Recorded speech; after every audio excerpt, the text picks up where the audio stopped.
अस्सलाम वालेकुम dear students, कैसे हैं आप सब। उम्मीद करता हूं कि आप सब खैर आफियत से होंगे। तो आज के लेक्चर में हम डिस्कस करेंगे स्टार्टिंग से लेके एंडिंग तक रिंग्स एंड फील्ड्स। ठीक है, तो चलिए आइए हम स्टार्ट करते हैं। सबसे पहले देखें कि अगर हमारे पास एक सेट हो जिसको हमने सेट एस का नाम दे दिया है, और ये सेट जो है ये नॉन एम्प्टी है। अब इस सेट पे हम एक फ़ंक्शन डिफ़ाइन करवाने लगे हैं जिसको हम नाम देंगे बाइनरी फ़ंक्शन। ठीक है, उस फंक्शन को हम नाम देंगे बाइनरी फंक्शन, और वो हमारे पास कौन सा है, ये स्टार है। ठीक है, तो इस बाइनरी फंक्शन को कैसे डिफाइन करवाएंगे, ये हमारे पास स्टार आ जाएगा एस क्रॉस एस से लेके एस तक। ठीक है, जब ये फंक्शन हमारे पास डिफाइन हो जाता है तो हमारे पास एक प्रॉपर्टी आती है क्लियर लॉ। ठीक है, एक प्रॉपर्टी आती है हमारे पास क्लियर लॉ, तो वो खुद ब खुद सेटिस्फाई हो जाता है क्लियर लॉ।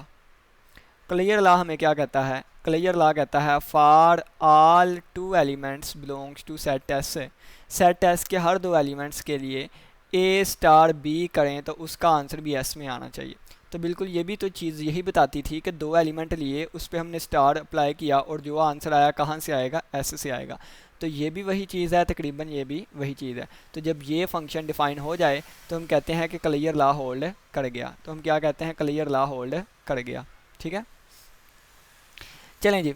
नेक्स्ट हमारे पास अगर ये वाली एक प्रॉपर्टी सेटिस्फाई हो जाए तो इस एक प्रॉपर्टी की बिना पे हम इसको नाम देते हैं, इस एक प्रॉपर्टी की बिना पे इसको हम नाम देते हैं ग्रुपाइड। क्या नाम देते हैं, ग्रुपाइड। ठीक है, अब नेक्स्ट हम चलते हैं, और ग्रुपाइड की अगर हमने एग्जांपल देखनी हो कि ग्रुपाइड क्या है तो वो आप इसकी एग्जांपल ले सकते हैं set of natural numbers. Set of natural number ने आप ले सकते हैं कोई भी सेट, सेट ऑफ इंटीजर ही ले लें, लेकिन अंडर नेगेटिव ऑपरेशन। ठीक है, क्योंकि अंडर नेगेटिव ऑपरेशन जो है वो एसोसिएटिव लॉ होल्ड नहीं करेगा, क्लियर लॉ होल्ड करता है। कोई भी दो इंटीजर्स को आपस में माइनस करवाएं, दोबारा आंसर जो है वो एक इंटीजर ही आएगा। तो इसका मतलब ये ग्रुपाइड के एग्जाम्पल हो गए। ठीक है, नेक्स्ट हम चलते हैं। तो नेक्स्ट हमारे पास आता है एसोसिएटिव लॉ। एसोसिएटिव लॉ, ये लॉ तीन एलिमेंट्स पे एप्लीकेबल होता है। ये कहता है कि आप कोई भी तीन एलिमेंट लें for all A B C, या for any A B C belongs to S के लिए A star B star C का आंसर आना चाहिए ए स्टार बी और स्टार सी। ठीक है, इसके इक्वल आना चाहिए, यानी कि लेफ्ट हैंड साइड और राइट हैंड साइड का आंसर इक्वल आए जब हम ब्रैकेट्स को चेंज करें। तो ये हमारे पास अगर दो प्रॉपर्टीज़ मिल जाएं, अगर पहली और दूसरी ये दो प्रॉपर्टीज़ मिल जाएं, तो इस बिना पे हम इसको नाम देते हैं सेमी ग्रुप का। ठीक है, इस बिना पे इसका नाम सेमी ग्रुप। और अगर हमने सेमी ग्रुप की एग्जांपल लेनी है तो वो सेट ऑफ नेचुरल नंबर्स आ जाते हैं अंडर एडिशन। ठीक है, अंडर एडिशन, और क्योंकि इसमें क्लियर लॉ भी होल्ड करेगा, कोई भी दो नेचुरल नंबर्स को ऐड करे दोबारा आंसर नेचुरल नंबर आएगा, यानी कि क्लियर लॉ होल्ड कर गया।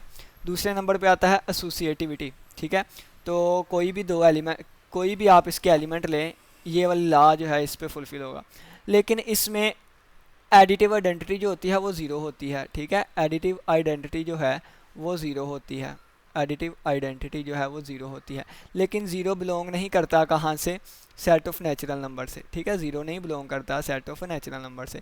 तो इस बिना पे ये हमारे पास दो ही प्रॉपर्टी सेटिस्फाई करेगा और इसको सेमी ग्रुप कहा जाता है। ठीक है, इसी तरह हर एक के हिसाब से हमें एग्जाम्पल मिलती जाएगी। ठीक है, लेकिन मैं एग्जाम्पल्स पे नहीं अब ज़्यादा फोकस करूँगा, ज़्यादा फोकस हम चलेंगे हम जो है अपने यानी कि वो प्रॉपर्टीज़ पे ही ज़्यादा फोकस करेंगे। नेक्स्ट हमारे पास आ जाती है एग्जिस्टेंस ऑफ आइडेंटिटी।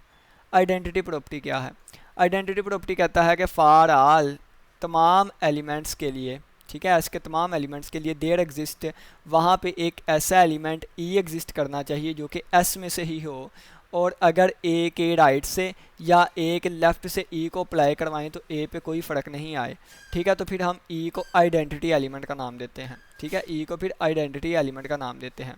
और अगर पहली दूसरी और तीसरी ये तीनों प्रॉपर्टी सेटिस्फाई कर जाए तो इसको हम नाम देते हैं मोनाइड का। क्या नाम देते हैं, मोनाइड का। ठीक है, नेक्स्ट चलते हैं, और ई को यहाँ पे नाम क्या देंगे, ई को हम नाम देंगे आइडेंटिटी एलिमेंट। ठीक है, आइडेंटिटी एलिमेंट, आइडेंटिटी एलिमेंट। ठीक हो गया। नेक्स्ट फोर्थ वन, यानी कि फोर्थ प्रॉपर्टी आ जाए, तो फोर्थ प्रॉपर्टी हमारे पास आ जाती है, फोर्थ प्रॉपर्टी आ जाएगी हमारे पास इन्वर्स। ठीक है, existence of inverse. Existence of inverse कहता है कि हर एक एलिमेंट का इन्वर्स एग्जिस्ट करना चाहिए। ठीक है, फॉर एवरी, हर ए के लिए, ठीक है, for every A belongs to S के लिए देयर एग्जिस्ट, वहाँ पे एक ऐसा ए का इन्वर्स आना चाहिए जिसको मैं बी का नाम दे देता हूँ। वहाँ पे एक ऐसा बी आना चाहिए कि अगर मैं ए क्रॉस बी करूँ या बी क्रॉस ए करूँ तो दोबारा आंसर ई आ जाए। तो फिर मैं कहूँगा A is a inverse of B and B is a inverse of A, ठीक है। तो यहाँ से रिजल्ट क्या निकलेगा, A is an inverse of B, inverse of B, और या आप इसको ऐसे भी कह सकते हैं B is an inverse of A, यानी कि A B are both inverse of each other, both inverse of each other, A और बी दोनों एक दूसरे के इन्वर्स हैं, ठीक है। तो ये यहाँ पे ऑर्डर पेयर की फॉर्म में लिखा गया, इसको हम रेज कर लेते हैं और इसको सिंपली इस तरह लिख लेते हैं ए और बी, ठीक है। चलें जी, इन्वर्स के बारे में भी हमें पता चल गया। नेक्स्ट हम चलते हैं पांचवी प्रॉपर्टी पे, और इन तीन प्रॉपर्टी के नाम पे, पहली तीन प्रॉपर्टीज़ की बिना पे मोनाइड का नाम दिया गया था। अब ये चार प्रॉपर्टीज़, पहली, दूसरी, तीसरी और चौथी, इन चार प्रॉपर्टीज़ की बुनियाद पे हमारे पास नाम आएगा ग्रुप, ठीक है। ये हमारे पास, हम ग्रुप तक पहुँच गए, ठीक हो गया। अब नेक्स्ट प्रॉपर्टी हमारे पास आती है जिसको कहते हैं कम्यूटेटिव लॉ, ठीक है। नेक्स्ट हमारे पास पाँचवें नंबर पे आती है कम्यूटेटिविटी या कम्यूटेटिव लॉ, कम्यूटेटिव लॉ। अब कम्यूटेटिव लॉ हमें क्या कहता है, कम्यूटेटिव लॉ कहता है कि for all A comma B belongs to S के लिए ए स्टार बी का आंसर इक्वल आना चाहिए बी स्टार ए के। अगर ये प्रॉपर्टी सेटिस्फाई कर जाती है, ठीक है, तो इसको हम कहते हैं ये कम्यूटेटिव लॉ होल्ड कर गया। और अगर पांच प्रॉपर्टीज़ मिल जाएं, यानी कि पहली क्लियर, दूसरी एसोसिएटिविटी, तीसरी आइडेंटिटी, चौथी इन्वर्स और पांचवी जो है ये कम्यूटेटिव लॉ, तो इन पांच प्रॉपर्टीज़ की बिना पे हम नाम देते हैं इसको अबिलियन या फिर कम्यूटेटिव ग्रुप, अबिलियन या फिर कम्यूटेटिव ग्रुप, अबिलियन या फिर कम्यूटेटिव ग्रुप का नाम इसको देते हैं, ठीक हो गया। अब नेक्स्ट चलते हैं, ये हम किस तरह लिखेंगे, हम इस तरह लिखेंगे, यानी कि सेट एस जो है, set S under star operation is an abelian group, ठीक है, इज़ एन अबिलियन ग्रुप, हम फिर इस तरह इसको लिखेंगे, ठीक हो गया। तो अब यहाँ पे देखें, अगर मैं स्टार की जगह पे, अगर मैं स्टार की जगह पे, अगर स्टार की जगह पे हम कहते हैं कि एडिशन कर देते हैं एस क्रॉस एस से लेके एस तक, अगर मैंने स्टार की जगह पे एस कर दी, एडिशन कर दिया, तो आपको पता है कि एडिशन में क्लियर लॉ भी होल्ड कर जाएगा, एडिशन में एसोसिएटिव लॉ भी इजीली होल्ड कर जाता है, तीसरी प्रॉपर्टी आइडेंटिटी भी होल्ड कर जाती है इजीली, हर एक का इन्वर्स भी आ जाता है और कम्यूटेटिव लॉ भी होल्ड कर जाता है। तो इन पांच प्रॉपर्टीज़ की बिना पे हम कहेंगे एस अंडर एडिशन क्या है, अबिलियन ग्रुप, और ये इजीली चीज़ सेटिस्फाई हो जाती है, ठीक है। किन किन पे होती है, सेट ऑफ इंटीजर पे, ठीक है, set of rational numbers, real numbers, complex number, ये सारे क्या है, ये अंडर एडिशन अबिलियन ग्रुप्स हैं, ठीक है, अबिलियन ग्रुप्स हैं अंडर एडिशन, अंडर एडिशन, ठीक है, ये वाली चीज़ आ जाती है, ठीक है। अब हम चलते हैं अंडर मल्टीप्लिकेशन पे, ठीक है, अंडर सब्ट्रैक्शन लेके चलते हैं आप, ठीक है, अंडर सब्ट्रैक्शन। अब मैंने कौन सा ये वाला ले लिया, मैंने सब्ट्रैक्शन वाला ले लिया, मैं कहता हूँ एस क्रॉस एस से लेके एस तक। तो अंडर सब्ट्रैक्शन जो है वो पहली प्रॉपर्टी तो सेटिस्फाई कर जाएगी, लेकिन दूसरी जो है ये सेट ऑफ इंटीजर में भी नहीं करेगी, रैशनल्स में भी नहीं करेगी, रियल में भी नहीं करेगी, कम्प्लेक्स में भी नहीं।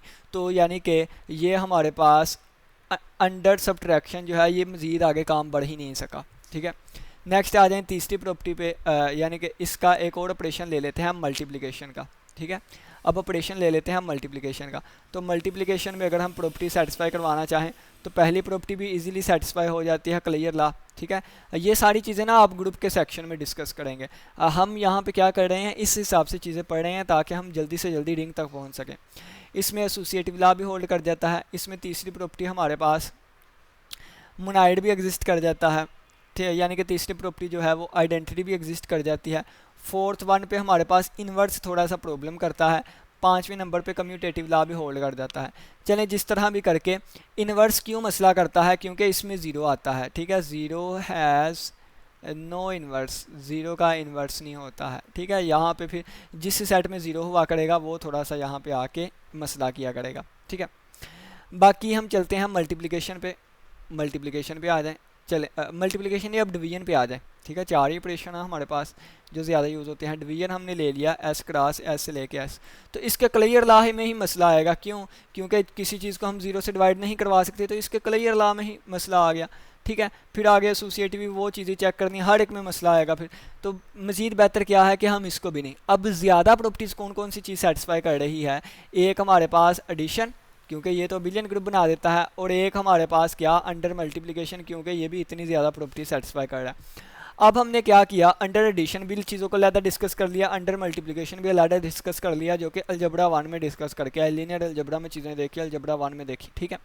अब हम क्या करेंगे, अब हम थोड़ा सा एडवांस लेवल पे चलते हैं। हम क्या कहते हैं, हम एडिशन और सब्ट्रैक्शन इकट्ठा मिला देते हैं, यानी कि अब जो हम डिस्कशन करेंगे ना वो सेट एस होगा, और इस पर दो बाइनरी ऑपरेशन अप्लाई होंगे, एक एडिशन और एक मल्टीप्लिकेशन, ठीक है। इस तरह इस चीज़ को हम अंडर डिस्कशन लेके आते हैं कि इसका क्या बनता है, ठीक है। जब इस चीज़ की बात करेंगे ना तो एक प्रॉपर्टी तो इसमें लाजमी सेटिस्फाई कर जाएगी, जो कि है डिस्ट्रीब्यूटिव लॉ, ठीक है, जो कि है डिस्ट्रीब्यूटिव लॉ, जो कि है डिस्ट्रीब्यूटिव लॉ। क्योंकि डिस्ट्रीब्यूटिव लॉ एक ऐसा लॉ है जो कि एडिशन और मल्टीप्लिकेशन को आपस में इकट्ठा करता है। ये किसके लिए अप्लाई होता है, for all A B C belongs to S से, ठीक है। तीन for all 3 elements belongs to S के लिए A multiply by B plus C is equal to होता है ए बी प्लस ए सी, यानी कि ये पहले इस पर डिस्ट्रीब्यूट, बाद में इसको डिस्ट्रीब्यूशन, यानी कि ये लेफ़्ट साइड से डिस्ट्रीब्यूशन हुआ तो ये लेफ़्ट डिस्ट्रीब्यूशन लॉ हो गया, ठीक है, ये लेफ़्ट डिस्ट्रीब्यूशन लॉ। इसी तरह अगर मैं कह देता ए प्लस बी और सी इस तरफ कर देता, तो ये पहले सी इस पे तो ए सी प्लस फिर सी इस पे तो प्लस बी सी, तो ये अगर देखें तो राइट से डिस्ट्रीब्यूट हुआ है, तो इसको हम नाम देते हैं राइट डिस्ट्रीब्यूशन लॉ का, ठीक हो गया।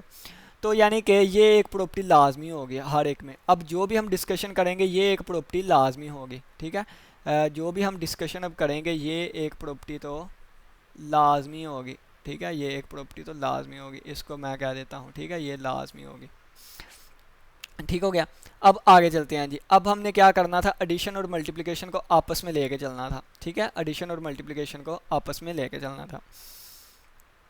अब एस अंडर एडिशन जो है ये तो अबिलियन ग्रुप इजीली हमें पता चल जाता है, तो इस सारे के सारे को हम शामिल कर लेते हैं, ठीक है। इसमें 5 प्रॉपर्टीज़ आ जाती हैं, 1 2 3 4 5, ठीक है।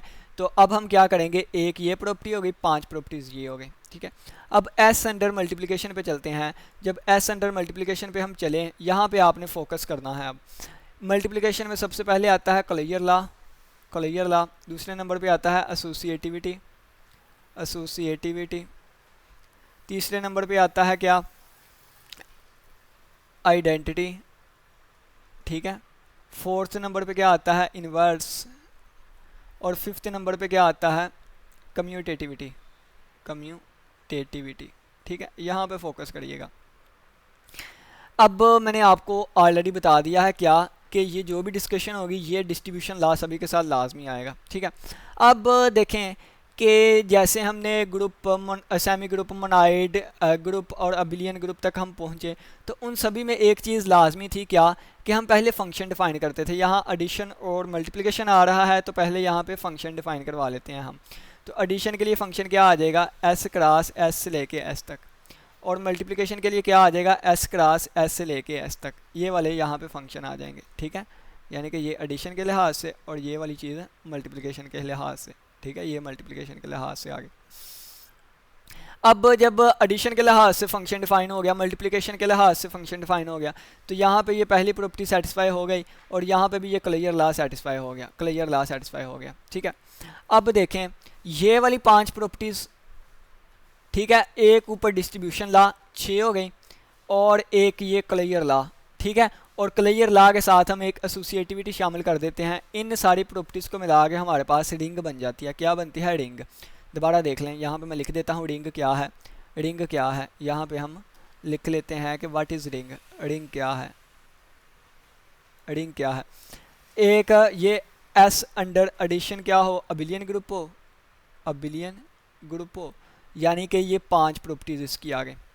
अब क्लियर लॉ और एसोसिएटिविटी अंडर मल्टीप्लिकेशन हो, ठीक है, अंडर मल्टीप्लिकेशन, तो अंडर मल्टीप्लिकेशन हमारे पास कौन सी क्लियर और एसोसिएटिविटी हो, इन दो प्रॉपर्टीज़ को मिला के सेमी ग्रुप बनता है, तो हम सेमी ग्रुप भी लिख सकते हैं, ठीक है, क्योंकि जगह कम है तो मैंने 2 प्रॉपर्टीज़ लिखनी थी, ये 2 आ गई।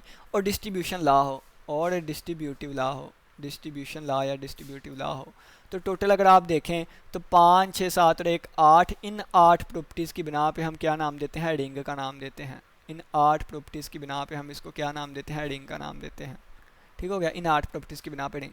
अब ये क्यों नहीं शामिल की, क्योंकि कई एलिमेंट्स का इन्वर्स नहीं एग्जिस्ट करता। हो सकता है आइडेंटिटी हो या ना हो सकता है कम्यूटेटिव लॉ होल्ड करे या ना करे। अब ये चीज़ें यहाँ पे क्यों आ रही हैं, क्योंकि कम्यूटेटिव लॉ की अगर हम बात करें तो ए बी मैट्रिक्स को आपस में मल्टीप्लाई करें वो बी ए के इक्वल नहीं होता।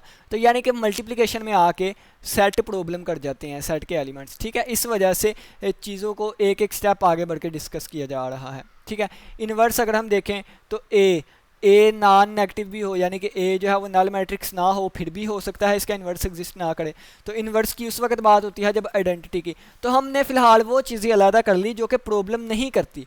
एडिशन और मल्टीप्लिकेशन में हमने वो चीज़ें अलग कर ली जो कि प्रॉब्लम नहीं करती, और इनको हमने नाम दे दिया रिंग के बारे में। ठीक है, अब यहाँ पे आ जाए, अगर फ़र्ज़ किया है कि मैं इसके साथ आइडेंटिटी भी शामिल कर देता हूँ इनके साथ, यानी कि ये वाइट वाली चीज़, यानी कि ये वाइट, इसको मैंने इक्वेशन नंबर 1 का नाम दे देता हूँ, स्टार का नाम दे देता हूँ, इसको स्टार का। ठीक है, स्टार के साथ अगर हम ये आइडेंटिटी भी मिला दें, ठीक है, स्टार का मतलब क्या है, रिंग।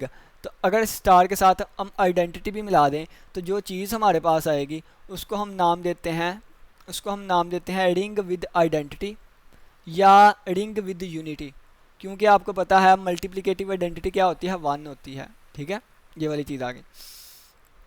अगर मैं कहता हूँ कि नहीं जी, अगर मैं स्टार के साथ कम्यूटेटिव लॉ मिला दूँ, कम्यूटेटिविटी मिला दूँ, यानी कि रिंग हो और साथ कम्यूटेटिव लॉ मिला दूँ, तो यहाँ से जो चीज़ बनेगी उसको कहते हैं कम्यूटेटिव रिंग। मैं कहता हूँ नहीं जी, अभी मैं क्या कहता हूँ स्टार के साथ मैं आइडेंटिटी भी मिला दूँ। ठीक है, क्योंकि आइडेंटिटी भी इजीली एग्जिस्ट कर जाती है चीज़ों की, और कम्यूटेटिविटी भी, क्योंकि सबसे ज़्यादा मसला जो है मल्टीप्लिकेशन में वो इन्वर्स ही करता है। तो इस बना पे जो चीज़ हमारे पास बनेगी उसको हम नाम देंगे कम्यूटेटिव रिंग विद आइडेंटिटी,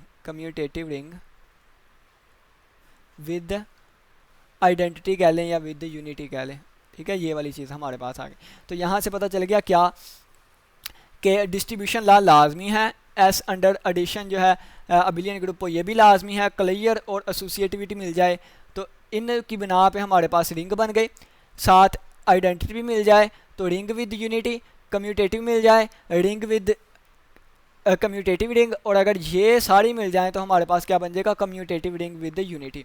अब इन्वर्स की बात आती है, इन्वर्स हमें प्रॉब्लम करता है, क्या प्रॉब्लम करता है हमें, इन्वर्स। अब इन्वर्स पे आ जाए, ठीक है, किस पे, इन्वर्स पे आ गए। ठीक है, अब इन्वर्स हर एक एलिमेंट का एग्जिस्ट नहीं करता, जैसे ज़ीरो का नहीं करता। ठीक है, और ए एक मैट्रिक्स ले लिया है जो कि ज़ीरो नहीं है, क्या पता इसका भी इन्वर्स एग्जिस्ट ना करे। जैसे देखें ना, मैं कहूँ 2 और 4 1 2, ये वाला, इसका इन्वर्स लेके देखें तो इन्वर्स के लिए क्या करना पड़ेगा, पहले हमें इसका डिटर्मिनेंट फाइंड करना पड़ेगा। डिटर्मिनेंट फाइंड करेंगे तो डिटर्मिनेंट क्या आएगा, 2 multiply by 2 minus 1 multiply by 4। तो आंसर देखें 0 minus 0 equal to 0, inverse exist ही नहीं करता। ठीक है, डज नॉट एग्जिस्ट, तो इसका इन्वर्स ही नहीं एग्जिस्ट कर रहा, यानी कि हर एक एलिमेंट का इन्वर्स एग्जिस्ट नहीं करेगा। ए के रिस्पेक्ट हमें ऐसा कोई एलिमेंट नहीं मिला कि जिसको मल्टीप्लाई करें और आइडेंटिटी आती हो। ठीक है, यानी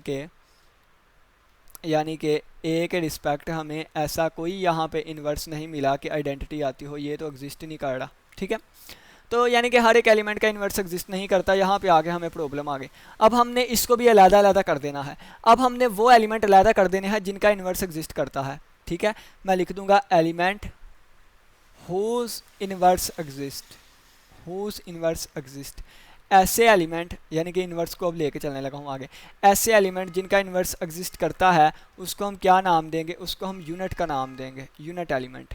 उसको हम क्या नाम देंगे, यूनिट एलिमेंट। तो यहाँ से हमें पता चल गया क्या, कि जिन एलिमेंट्स का इन्वर्स एग्जिस्ट कर जाता है उसको हम क्या नाम देते हैं, यूनिट एलिमेंट का नाम देते हैं।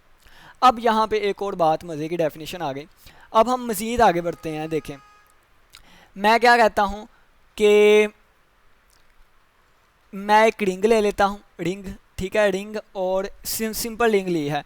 रिंग के साथ मैं कहता हूँ कि every element is unit element, every element is unit element का मतलब क्या है कि इनवर्स हर एक का एग्जिस्ट कर गया, ठीक है। इसका मतलब क्या है कि हर एक एलिमेंट का इनवर्स एग्जिस्ट कर गया। मैं यहाँ पे लिख देता हूँ, हर एक एलिमेंट का इनवर्स एग्जिस्ट, बल्कि इस तरह लिखना था, हर एक एलिमेंट का इनवर्स एग्जिस्ट कर गया, ठीक है। अगर हर एक एलिमेंट का इन्वर्स एग्जिस्ट कर गया और ये रिंग है तो हमारे पास क्या बनेगी, उसको हम डिवीजन रिंग का नाम देते हैं, डिवीजन रिंग, ठीक है।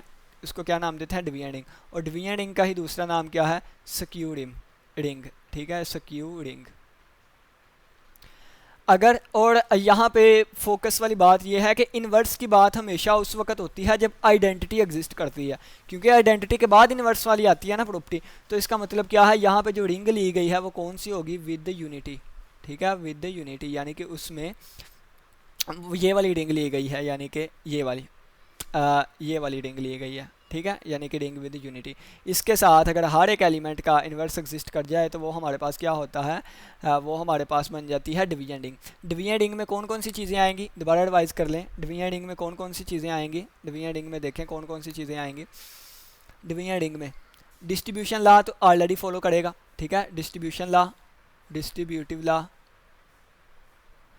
ठीक है। और देखें एस अंडर अबिलियन भी होगा, अबिलियन में लिख देता हूँ, अबिलियन ग्रुप।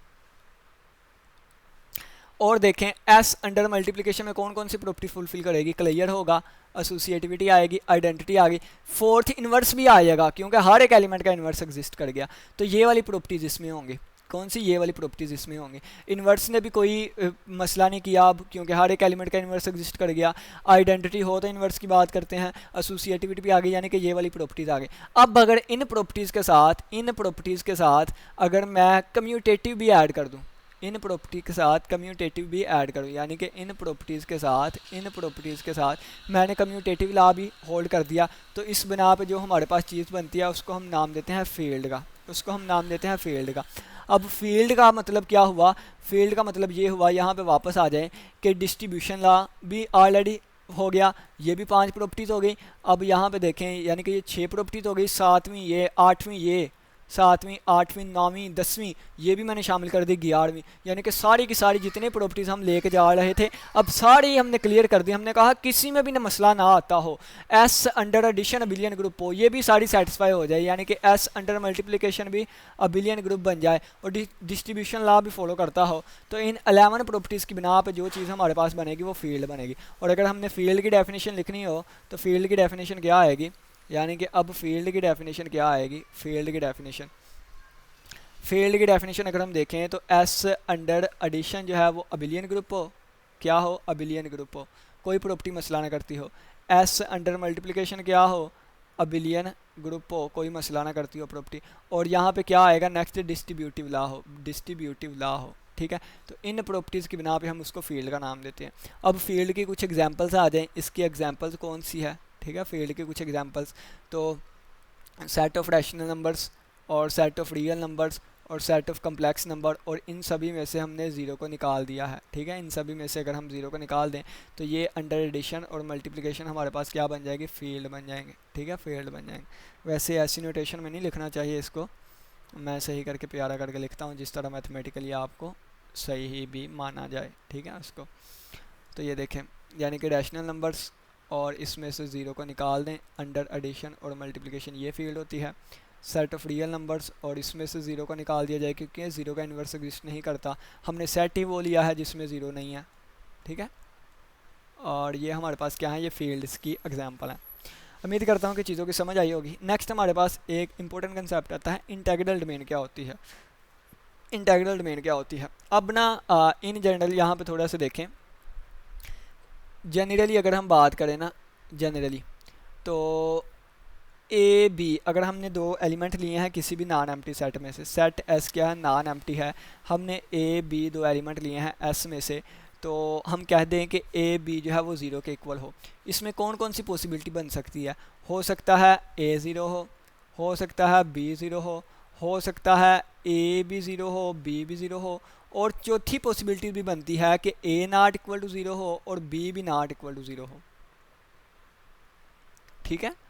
अब ये तो हम बचपन में पढ़ते आए हैं कि A B equal to zero, या ए ज़ीरो होगा या बी ज़ीरो होगा या दोनों इक्वल।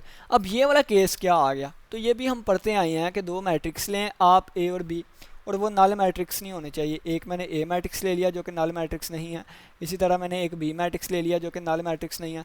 ए बी को आपस में मल्टीप्लाई करवाऊंगा तो ये नल मैट्रिक्स आ जाएगा, ठीक है। यानी कि ये आंसर ज़ीरो आ रहा है जब ए भी ज़ीरो मैट्रिक्स नहीं, बी भी ज़ीरो मैट्रिक्स नहीं है, ठीक है। तो यानी कि ये केस भी पॉसिबल है। तो ये तो एक अलग किस्म का केस है। तो फिर अगर ए की निस्बत, ए मतलब एलिमेंट, ठीक है, ए एलिमेंट की निस्बत ए बिलोंग्स टू एस के लिए अगर एग्जिस्ट कर जाए बी बिलोंग्स टू एस, ठीक है, या फिर बी बिलोंग्स टू एस के लिए वहाँ एग्जिस्ट कर जाए ए बिलोंग्स टू एस, और यहाँ पे ए और बी हम नॉन ज़ीरो ले रहे हैं, ज़ीरो नहीं होने चाहिए, ठीक है।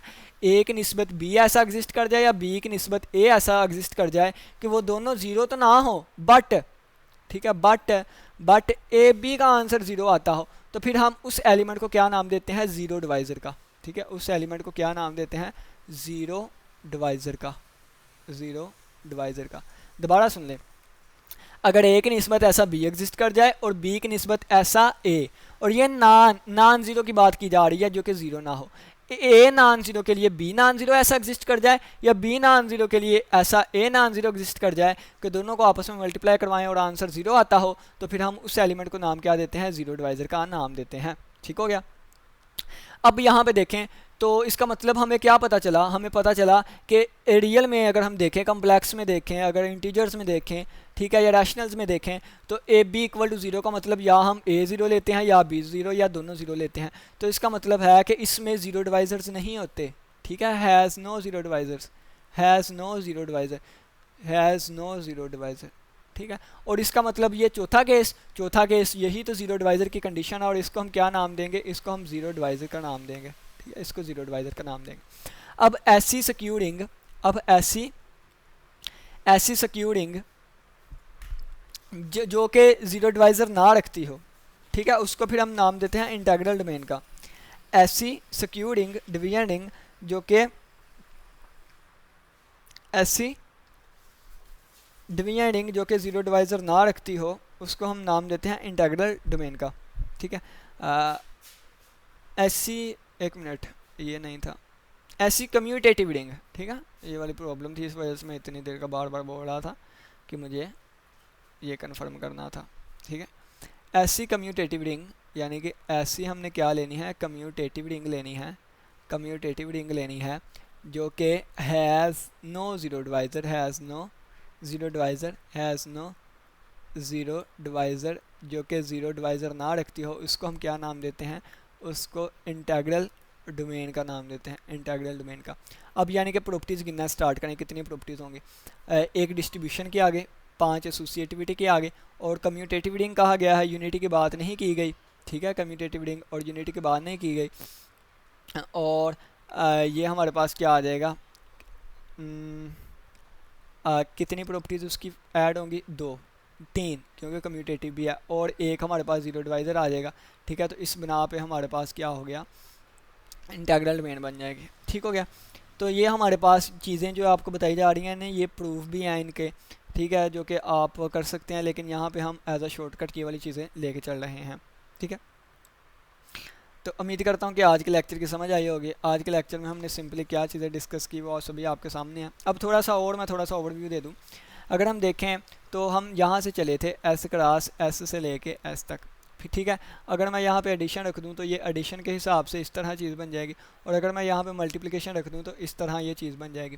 फिर मैंने कहा इन दोनों को मैं मर्ज करके चलता हूँ, तो मैंने एक एडिशन वाला और ये मल्टीप्लिकेशन वाला इकट्ठा ही हमने साथ लेके इसको चले, ठीक है। अब मैं क्या करूँगा, अब मैं थोड़ी सी और छेड़खानी इसके साथ करता हूँ कि मैं करता हूँ कि एस वाला ऐसा ही रहे और एस अंडर एडिशन जो है, एडिशन वाला ऐसा ही रहे, यानी कि एस अंडर एडिशन जो है ये अबिलियन ग्रुप बन जाए, ये क्या बन जाए, अबिलियन ग्रुप बन जाए। लेकिन मैं कहता हूँ कि जो मल्टीप्लिकेशन होगी ना, मल्टीप्लिकेशन, वो मल्टीप्लिकेशन मैंने ऐसी लेनी है कि एक एलिमेंट मैं किसी और सेट का ले लूँ, फ़र्ज़ किया फील्ड का ले लूँ, और एक मैं वी सेट का या एस का ले लेता हूँ, ठीक है, और एक मैं एस का ले लूँ, और आंसर दोबारा एस में से ही आए, तो फिर इसको नाम क्या दिया जाता है, इसको नाम दिया जाता है स्केलर मल्टीप्लिकेशन, इसको नाम दिया जाता है स्केलर मल्टीप्लिकेशन, ठीक है। और यहाँ से जो चीज़ बनती है ना इनसे, उसको हम वेक्टर फील्ड का नाम देते हैं, वेक्टर स्पेस का नाम देते हैं, ठीक है।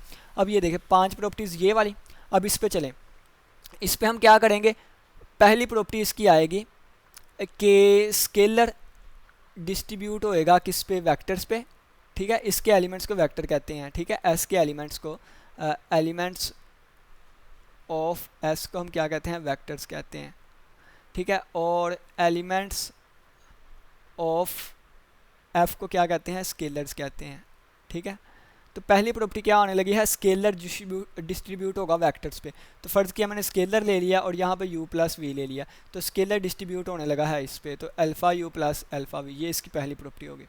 दूसरी प्रॉपर्टी क्या होती है कि वेक्टर डिस्ट्रीब्यूट होता है स्केलर्स पे, ठीक है।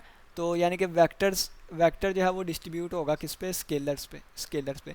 इसको अगर आप देखें तो ये हमारे पास, आप इस तरह कह लें अल्फ़ा प्लस बीटा और u, ठीक है। तो u पहले इस पे डिस्ट्रीब्यूट, फिर u इस पे, तो ये देखें यानी कि वेक्टर डिस्ट्रीब्यूट हुआ स्केलर्स पे। ये दो प्रॉपर्टीज़ हो गई। तीसरी प्रॉपर्टी क्या है, एसोसिएटिविटी आ जाती है। तीसरी प्रॉपर्टी जो है वो एसोसिएटिविटी आ जाती है, एसोसिएटिविटी यानी कि वो कैसे आएगी, देखें अल्फ़ा बीटा यू कह लें या अल्फ़ा बीटा यू कह लें, एट द एंड ब्रैकेटें ही हमने चेंज की हैं, ठीक है। फोर्थ नंबर पे आ जाएं, हमारे पास प्रॉपर्टी आती है आइडेंटिटी की, ठीक, आइडेंटिटी की। असल में क्या है, ये 1 मल्टीप्लाई बाई यू, दोबारा आंसर यू आना चाहिए, और 1 क्या है, मल्टीप्लिकेशन आइडेंटिटी है, ठीक है। तो ये वाली 4 प्रॉपर्टीज़ और ये वाली 5, तो इन 5 प्रॉपर्टीज़ की बिना पे, इन 5 प्रॉपर्टीज़ की बिना पे जो वाली चीज़ हमारे पास बनती है उसको नाम देते हैं vector space over field F, vector space over field F का, ठीक है। अब नेक्स्ट थोड़ा सा चलते हैं, नेक्स्ट हम जाके पढ़ेंगे क्या कि अब हम थोड़ी सी और इसके साथ छेड़खानी करते हैं। मैं कहता हूँ कि अब मुझे ऐसा फंक्शन चाहिए, ऐसा फंक्शन, स्टार फंक्शन ही ले लेता हूँ या कोई भी फंक्शन, कि वो एस क्रॉस एस से लेके रियल वैल्यूड हो, इस पे फिर कुछ प्रॉपर्टी सेटिस्फाई हो जाएं, जैसे M1 M2 M3 M4। तो इससे जो चीज़ बनेगी ना, अब फिर उसको हम मीट्रिक स्पेस का नाम देते हैं, ठीक है। तो इस तरह यानी कि ये पहले हमने प्रॉपर्टीज़ चेंज कर करके नई से नई चीज़ें बनाई, फिर हमने जो ये है इन सेटों को चेंज करके डिफरेंट से डिफरेंट चीज़ें बनाई। फिर हम पढ़ेंगे लीनियर ट्रांसफॉर्मेशन या ट्रांसफॉर्मेशन आप कह लें, या लीनियर ट्रांसफॉर्मेशन कह लें, या होमोमॉर्फिज्म कह लें। ये वाली चीज़ें जब आप पढ़ेंगे ना, तो उसमें आप देखेंगे ट्रांसफॉर्म होंगी, फिर आर से ले लें आर तक, इस तरह चीज़ें ट्रांसफॉर्म होंगी, ठीक है। तो फिर सारा जो है ना ये मैपिंग पे डिस्कशन होगी, ठीक हो गया। तो ये इस तरह नई से नई आगे चीज़ें निकलती जाएंगी और हम पढ़ते जाएंगे। तो आज का लेक्चर हमारा ये इंट्रोडक्टरी लेक्चर था, जिसमें हम मैक्सिमम चीज़ें जो है वो कवर करने की कोशिश की। अब एक और यहाँ पे एक इम्पोर्टेंट थ्योरम आता है, वो क्या थ्योरम आता है कि अगर हम यहाँ पे एक इम्पोर्टेंट थ्योरम लिख लेते हैं, थ्योरम जो है एवरी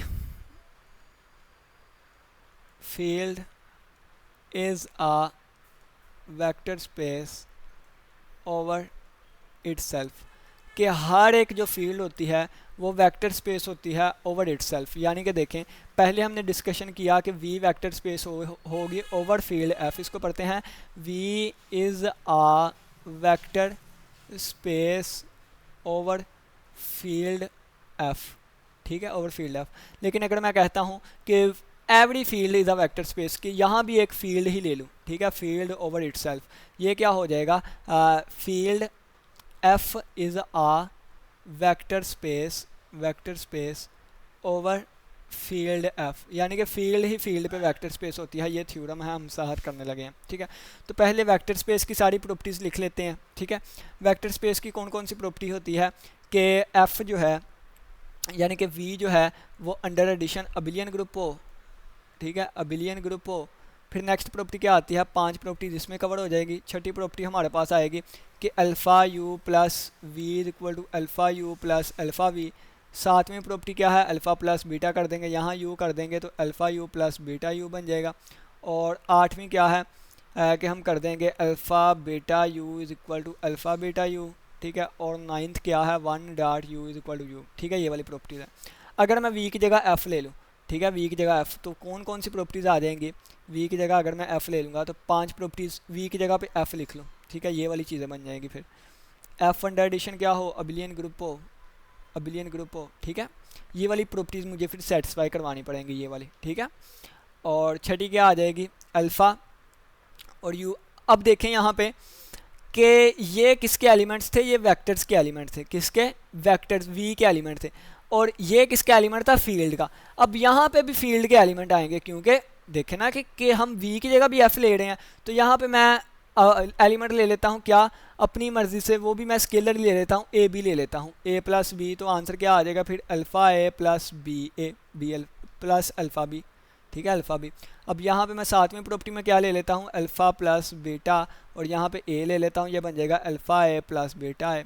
और यहाँ पे आठवीं प्रॉपर्टी में क्या ले लेता हूँ, अल्फ़ा बीटा ए ले लेता हूँ, और यहाँ पे आ जाएगा अल्फ़ा बीटा ए। और नाइन्थ वाली प्रॉपर्टी वन डॉट मैं ए ले लेता हूँ, जो कि ए ही आएगा। अब देखें, अब ये मैंने साबित करवाना है कि ये प्रॉपर्टी सेटिस्फाई करती हैं, ठीक है, क्योंकि अगर ये प्रॉपर्टी सेटिस्फाई करवा दूं तो वो वेक्टर फील्ड वेक्टर स्पेस बन जाती है। ये फील्ड पे अप्लाई होने वाली, ये फील्ड की टर्म में मैंने लिख दी, अगर ये सेटिस्फाई हो जाएंगे तो इसका मतलब है कि वो फील्ड वेक्टर स्पेस बन गई, ठीक है। पहले मैं फील्ड को जान लेता हूँ, फील्ड होता क्या है, ठीक है। पहले हम फील्ड को थोड़ा सा जान लेते हैं। फील्ड क्या होता है, फील्ड हमारे पास होता है, इसमें डिस्ट्रीब्यूशन लॉ फॉलो होता है, डिस्ट्रीब्यूटिव लॉ, ठीक है। फील्ड में S under addition abelian group होता है, ठीक है, एफ ही कह लें, F under addition abelian group होता है, अबिलियन ग्रुप होता है। और एस जो है, एफ जो है वो अंडर मल्टीप्लिकेशन भी अबिलियन ग्रुप होता है, ठीक है, अबिलियन ग्रुप होता है। यानी कि 5 प्रॉपर्टीज़ इसकी, 5 इसकी, एक इसकी, 11 प्रॉपर्टीज़। जब कोई भी डिस्ट्रिक्शन ना हो, तो ये हम सारी चीज़ें यहाँ पे डिस्कस करके आए थे। क्या फील्ड क्या है, ये देखें, अबिलियन ग्रुप और डिस्ट्रीब्यूटिव लॉ, और ये एग्जांपल्स भी इसके देख के आए, ठीक है। तो चलिए आए जी एंड पे, ये देखें ये वाली चीज़ें। अब ये देखें कि ये तो सेटिस्फाई हो गया, क्योंकि जब हम फील्ड की बात कर रहे हैं तो फील्ड तो अंडर एडिशन अबिलियन ग्रुप होती है, तो ये वाली प्रॉपर्टी सेटिस्फाई हो गई हमारी, ये वाली प्रॉपर्टी सेटिस्फाई हो गई। अब हम चलते हैं नेक्स्ट इस पे, छठी वाली प्रॉपर्टी पे, यानी कि प्रॉपर्टी नंबर 6 पे। प्रॉपर्टी नंबर 6 क्या कहती है कि ये वाले देखें, तो असल में ये डिस्ट्रीब्यूशन लॉ ही नहीं कि फील्ड के, ये असल तीनों एलिमेंट किसके हैं, फील्ड के हैं, क्योंकि फील्ड ओवर फील्ड ही तो हम लेके चल रहे हैं। वेक्टर स्पेस ओवर, यानी कि वी, ये थी ना पहले चीज़। अब हम किसके लिए प्रूव कर रहे हैं, हम इसके लिए, ओवर इटसेल्फ के लिए। तो ये भी फील्ड के एलिमेंट, ये भी फील्ड के एलिमेंट आएंगे, ये भी फील्ड के एलिमेंट, ये भी फील्ड के एलिमेंट, और फील्ड के 3 एलिमेंट, और इस तरह लिखें तो ये फील्ड का डिस्ट्रीब्यूटिव लॉ नहीं बन गया, यानी कि ये इस तरह। ये क्या है, फील्ड का लेफ्ट डिस्ट्रीब्यूशन लॉ है, ये क्या है, फील्ड का राइट डिस्ट्रीब्यूशन लॉ है। तीनों फील्ड के एलिमेंट है, ये डिस्ट्रीब्यूट हो रहा है इन पे, ये डिस्ट्रीब्यूट हो रहा है इन पे, ठीक है। तो यानी कि ये छठी सातवीं प्रॉपर्टी इस डिस्ट्रीब्यूशन लॉ में कवर हो गई, क्योंकि हमने फील्ड कहा है तो ये प्रॉपर्टीज फील्ड में ऑटोमेटिकली होल्ड करेंगे। अब ये वाली प्रॉपर्टी जो है, ये जब ये जो है 5 प्रॉपर्टी सेटिस्फाई करेगा, इसकी जो सेकंड प्रॉपर्टी होगी वो है एसोसिएटिविटी। एसोसिएटिविटी क्या होगी कि फील्ड के 3 एलिमेंट ले, उनकी ब्रैकेटें चेंज कर सकते हैं। तो ये 8वीं प्रॉपर्टी वही है, फील्ड के 3 एलिमेंट है और इनकी ब्रैकेटें चेंज कर। अब इसमें जो थर्ड वाली प्रॉपर्टी होगी वो क्या होगी, आइडेंटिटी होगी, यानी कि 1 को फील्ड के एलिमेंट से मल्टीप्लाई करवाएं, दोबारा फील्ड का एलिमेंट ही आएगा। तो ये देखें, ठीक है। तो यानी कि इस 11 प्रॉपर्टीज़ में से कुछ प्रॉपर्टीज़ की बिना पे ही ये सारी प्रूव हो गई। तो इसका मतलब है कि एवरी फील्ड जो है over itself is a vector space, ठीक है। तो ये हमने प्रॉपर्टी सेटिस्फाई करवानी थी, और ये बाय डेफिनेशन फील्ड की सेटिस्फाई हो जाती है, ठीक है। Hence proved. तो उम्मीद करता हूँ कि आज के लेक्चर की समझ आई होगी। किस बच्चे को कोई भी क्वेश्चन हो तो लाजमी पूछिएगा। इसी के साथ इजाज़त दे, अपना बहुत सा ख्याल रखिएगा। अल्लाह हाफिज़, अल्लाह निगहबान।